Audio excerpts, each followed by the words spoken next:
एक बार गौतम बुद्ध अपने भिक्षाओं के साथ एक वृक्ष के नीचे बैठे विश्राम कर रहे थे। उस वृक्ष की छांव में बुद्ध अपने भिक्षाओं की जिज्ञासा दूर कर रहे थे।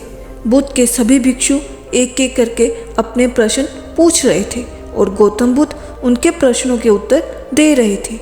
बुद्ध के उन भिक्षाओं में कुछ भिक्षु ऐसे भी थे जो कुछ समय पहले ही संघ से जुड़े हुए थे, जिसके कारण अभी उनके भीतर वह समझ पैदा नहीं हुई थी जो गौतम बुद्ध के प्रवचनों को समझ सके। गर्मियों का समय था, सूरज अपने चरम पर था और चारों तरफ धूप ही धूप थी। लेकिन उस वृक्ष के कारण बुद्ध और उनके सभी भिक्षु आराम से छांव में बैठे हुए थे। इतने में ही गौतम बुद्ध के एक भिक्षु की नज़र एक बूढ़े व्यक्ति पर पड़ती है जो उस वृक्ष के पास से ही गुजर रहा था। वह भिक्षु उस बूढ़े व्यक्ति को देखकर अचानक से ही हंसने लगता है। उस बूढ़े व्यक्ति की उम्र बहुत ज़्यादा हो गई थी, जिसके कारण उसकी कमर मुड़ गई थी। उस बूढ़े व्यक्ति के हाथ में एक डंडा था, जिसका सहारा लेकर वो बूढ़ा व्यक्ति अपनी मंजिल तक पहुंचने का प्रयास कर रहा था। उस बूढ़े व्यक्ति का शरीर केवल हड्डियों का ढांचा मात्र था। अपने भिक्षु को हंसते हुए देख बुद्ध उसे कहते हैं कि मेरे प्रिय भिक्षाओं, कृपा कर हंसो मत, क्योंकि जिस व्यक्ति को देखकर तुम अभी हंस रहे हो वो कोई साधारण व्यक्ति नहीं है, बल्कि वह व्यक्ति इसी क्षण तुम्हारे जीवन को रूपांतरित करने की क्षमता रखता है। जो आज तक मैं तुम्हें सिखा नहीं पाया वह ये बूढ़ा व्यक्ति तुम्हें सिखा रहा है। इसके द्वारा दी गई सीख को बेकार ना करो।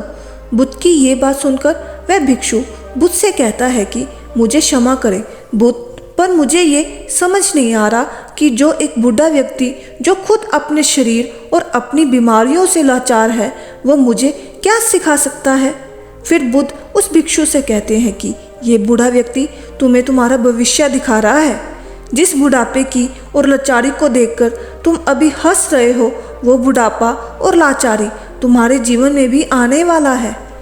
वह बूढ़ा व्यक्ति तुमसे कह रहा है कि अभी समय है, इस स्वस्थ शरीर को अच्छे कर्म करने के लिए उपयोग करो। अगर तुम्हारा ये स्वस्थ शरीर तुम्हारे हाथ से निकल गया तो फिर से वापस नहीं आएगा, और अभी तुम्हारे ये शरीर सही से काम कर रहा है, जैसे कि तुम्हारे हाथ, पैर, आँख, कान और ये सभी चीज़ें सही से काम कर रही है। क्या ये छोटी बात है और क्या तुम इसे मामूली से बात समझ रहे हो? ये घटना कोई साधारण घटना नहीं थी जो अभी तुम्हारे साथ घटी, और ये घटना तुम्हारे जीवन को बदलने की क्षमता रखती है। ठीक इसी तरह की घटना ने मेरा जीवन बदला था, और इस तरह की घटना के कारण ही मैं आज बुद्ध हूँ। फिर वह भिक्षु बुद्ध से कहता है कि क्षमा करे बुद्ध, मुझे मेरे मन में ये विचार कभी आया ही नहीं कि मैं उस बूढ़े व्यक्ति से कुछ सीख सकता हूँ। उसे देखकर केवल मुझे हंसी आ गई। ऐसा इसलिए हुआ क्योंकि तुम्हें अपने भीतर कहीं ना कहीं लगता है कि जिस स्थिति में आज वो बूढ़ा व्यक्ति है उस स्थिति में तुम कभी नहीं आओगे। जिस बुढ़ापे का और लाचारी का सामना आज वो बूढ़ा व्यक्ति कर रहा है, तुम्हें लगता है कि उसका सामना तुम कभी नहीं करोगे, इसलिए तुम उस बूढ़े व्यक्ति को देखकर हंस पाए। तुमने सच्चाई को नज़रअंदाज कर दिया। अगर तुम सच्चाई को देख लेते तो चाहकर भी अपने आंखों के आंसुओं को नहीं रोक पाते, परंतु तुमने सत्य को अनदेखा कर दिया और तुम बहुत ही बड़ी संभावना से चूक गए।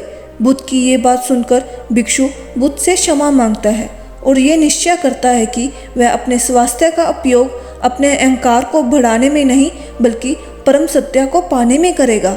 दोस्तों, जो लोग इस कहानी को सुन रहे हैं, हो सकता है कि आप बड़ी से बड़ी समस्याओं में हो सकते हैं, कि आप परेशानियों में हों, लेकिन फिर भी एक बात का हमेशा ध्यान रखना कि जब तक आपका स्वास्थ्य ठीक है तब तक आप किसी भी बड़ी से बड़ी समस्या से बाहर आ सकते हैं। दोस्तों, इसलिए बुद्ध ने कहा है कि हमारा स्वास्थ्य हमारा सबसे बड़ा उपहार है जो हमें इस सृष्टि से मिला हुआ है, इसलिए इसका उपयोग सही से करें। मिलते हैं अगली कहानी में। शुभ प्रभात।